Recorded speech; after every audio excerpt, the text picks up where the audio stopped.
il y a 19 000 fonds ouverts de private equity. Fait qu'aux États-Unis, il y a plus de private equity que de McDonald's. Okay, donc, le modèle, il a été très popularisé.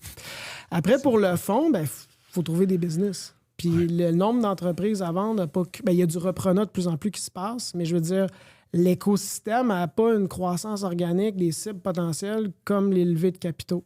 Et là, c'est ce que je dis, c'est que je dis pas de ne pas croire au private equity, mais il faut que tu sois vraiment prudent avec l'équipe que tu choisis, parce que tu veux l'équipe qui a le meilleur, on tombe dans le meilleur deal flow. Donc, ça a encore sa place, mais je pense que, tantôt je disais, on a été chanceux dans les dernières décennies. Les actifs ont pris de la valeur pour toutes les raisons qu'on a mentionnées, puis ça a bénéficié entre autres de private equity. Ça a sa place. Est-ce que c'est essentiel? Ma réponse, c'est non. Ça dépend du capital des gens. Puis si un capital un peu plus restreint, puis ça donne accès à des fonds peut-être où ils n'ont pas nécessairement le même niveau d'opportunité que d'autres fonds, moi, je préférerais investir. Puis à l'inverse, puis là, le monde va dire, tu prêches pour ta paroisse. Moi, je dis, la bourse, pour les 10-20 prochaines années, m'excite plus. Parce qu'on dirait que c'est la seule catégorie d'actifs qui ne s'est pas autant professionnalisée, même c'est l'inverse.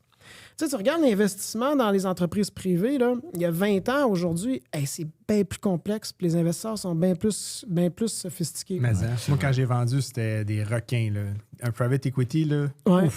Puis en immobilier, c'est pareil. Tu sais, moi, j'ai des clients qui ont fait de l'argent. Tu demandes à un investisseur immobilier des années 80, 90 ou début 2000, puis aujourd'hui, il y a bien plus de joueurs qui sont plus talentueux pour optimiser les immeubles, pour lever des capitaux.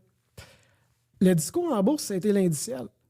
Puis même des professionnels dans le secteur de l'immobilier, private equity, souvent, ils vont opter pour l'indiciel. Ils vont dire, achète juste l'indice. Puis là, tu te dis, ça a sa valeur, ça a sa raison. Écoute, tu peux pas contredire depuis 10-15 ans, acheter le S&P 500. C'est un filtre naturel pareil. Là, tu sais. C'est ça.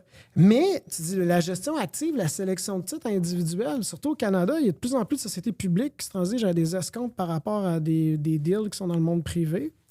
Puis tu dis, il n'y a pas tant de monde qui regarde ça. Là. Et là, la fenêtre d'opportunité... Ça devrait être l'inverse. Là.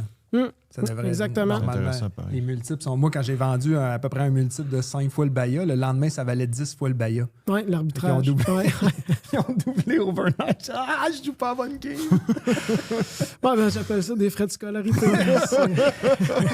Coûte cher. Couple de session à Harvard.